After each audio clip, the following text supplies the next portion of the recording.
everyone, I am Clarissa Joy R. Mascariñas and I'm going to report about action plan.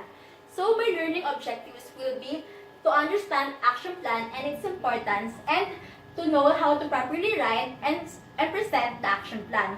So the previous reporter, Bayang Machas, discussed about recommendation, which is an output that justifies the chosen ACA or the alternative course of action. Also, she mentioned that it serves as a support system for the action plan for it to become better and effective.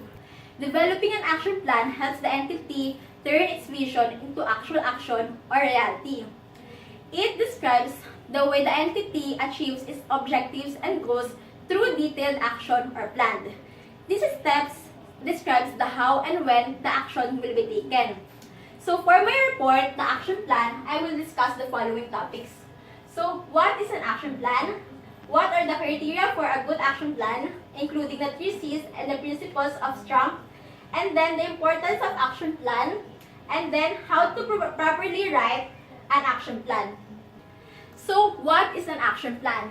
It says here that it translates strategies and goals into action. So action plan is an effective tool in describing how the entity translates its actions, its strategies, and plans into actual actions. And then, according to Professor Casorao, it also solves problems, particularly in using the strategic financial planning. So here, you first identified the problem, and it serves as a blueprint or how the turnaround of the entity unfolds. And then, next is what are the criteria for a good action plan? So under this topic, there are 2 main principles. So first is the 3 C's and then the STRAMP or STRAMP.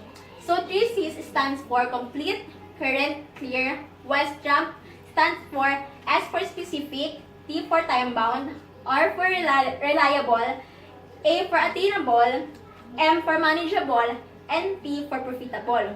So for complete, it answers the question, does the action plan list all the actions or changes the entity wish to achieve?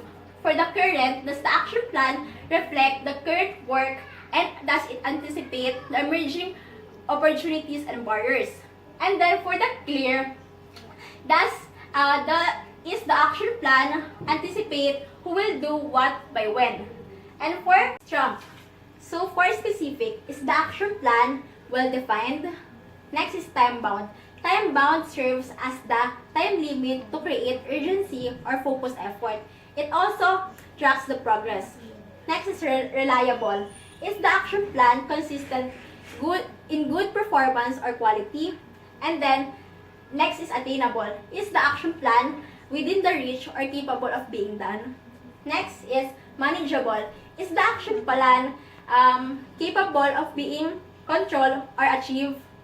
Then lastly, can the action plan yield financial gain or profit? So the next topic is the importance of developing an action plan. So developing an action plan is a critical step in achieving an entity's success.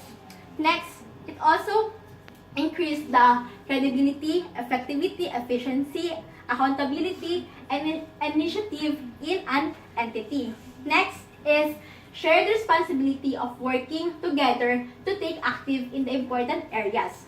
So my next topic is how to properly write an action plan. So first, I'm going to discuss the contents of the action plan and then later I will give an example to further discuss my topic.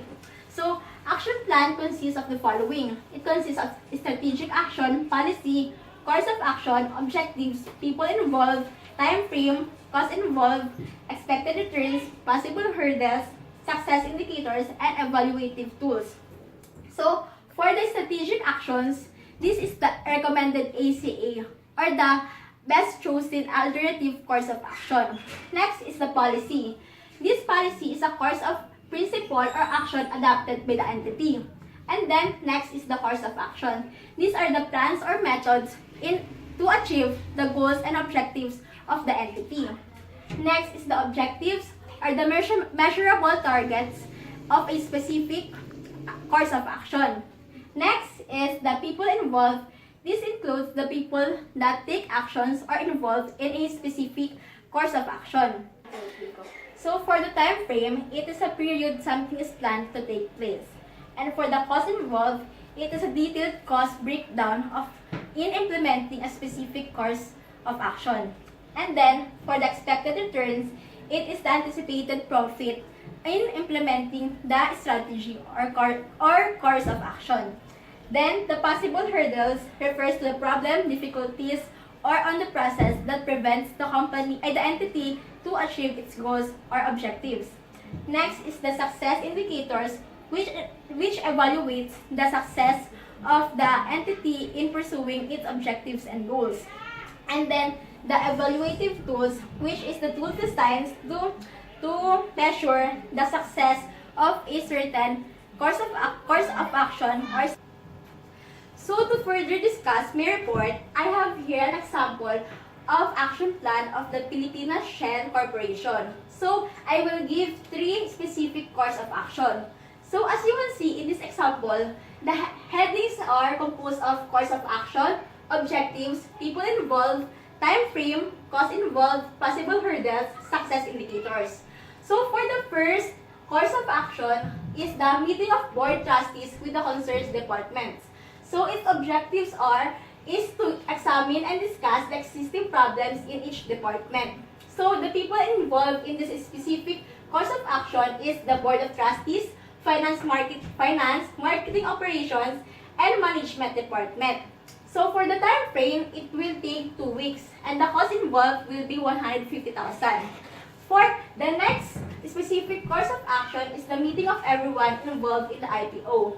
So its objectives will be to discuss about the issuing shares of stocks to the public and discuss the offering, the required registration forms, and determining the timing of filing.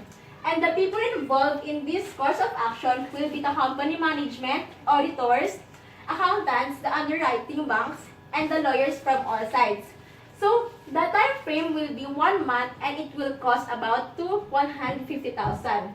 So the possible hurdles with this course of action will be the misunderstanding with the people involved. And the success indicators will be the liquidity. And for the final course of action will be the cost implementation and identification of the effects. So its objectives will be to determine the cost associated with the implementation, and people involved in this course of action is the finance and accounting department. So the time frame for this course of action will be 2 weeks, and then the possible hurdles will be the equity from the other shareholders might not be sufficient to have more investment. And same from the other course of action, the success indicators will be liquidity. To summarize, action plans translates its plans and strategies into actions. An effective action plan consists of 3 C's and STRUMP. And lastly, action plan is an essential tool to achieve success in an entity.